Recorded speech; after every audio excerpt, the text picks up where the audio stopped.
prendre tout de suite la direction de Téhéran pour retrouver notre correspondant Siavosh Ghazi. Bonjour Siavosh, l'armée israélienne poursuit ses attaques et frappe ce matin Téhéran.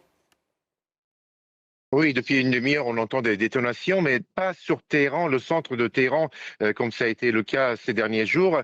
Ce sont des détonations qui proviennent plutôt des quartiers de l'ouest de la capitale. Alors, on ne sait pas pour l'instant quelles sont les cibles qui ont été visées dans cette partie de la capitale iranienne qui a déjà été frappée ces derniers jours, mais aussi en juin 2025.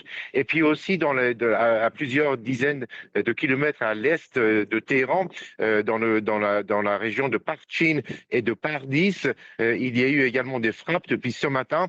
Là, il y a des installations militaires, notamment balistiques des gardiens de la Révolution, mais aussi des installations nucléaires, par exemple pour la construction de centrifugeuses ou d'autres industries. Donc, ce sont apparemment ces installations et ces bases qui sont frappées depuis une demi-heure maintenant. Le centre de Téhéran est plutôt calme depuis hier soir, alors lorsqu'il y avait eu de nombreuses frappes sur 8 quartiers de la capitale, notamment le siège de la radio et de la télévision d'État, qui pourtant a pu poursuivre, à émettre ses émissions malgré les frappes qui ont visé ce siège dans le nord de la capitale iranienne.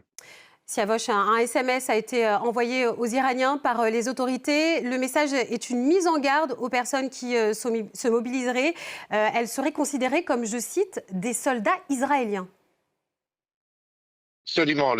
C'est un SMS qui a été envoyé sur tous les téléphones portables, qui affirme que le pouvoir, contrairement à ce que dit à l'étranger, continue à fonctionner normalement, conformément aux directives laissées par le guide suprême iranien, l'Ayatollah Khamenei, qui a été tué samedi matin. Et le pays est sous contrôle.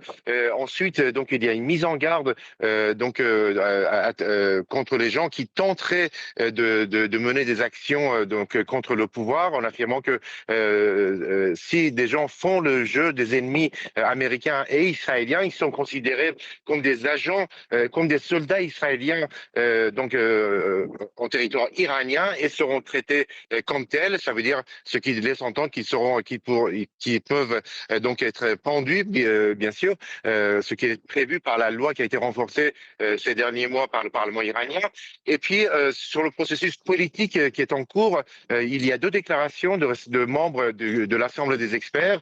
Un des membres de cette assemblée a affirmé que le processus pour désigner le nouveau guide ne va pas durer trop longtemps. Et le second affirme qu'une personnalité qui aura la même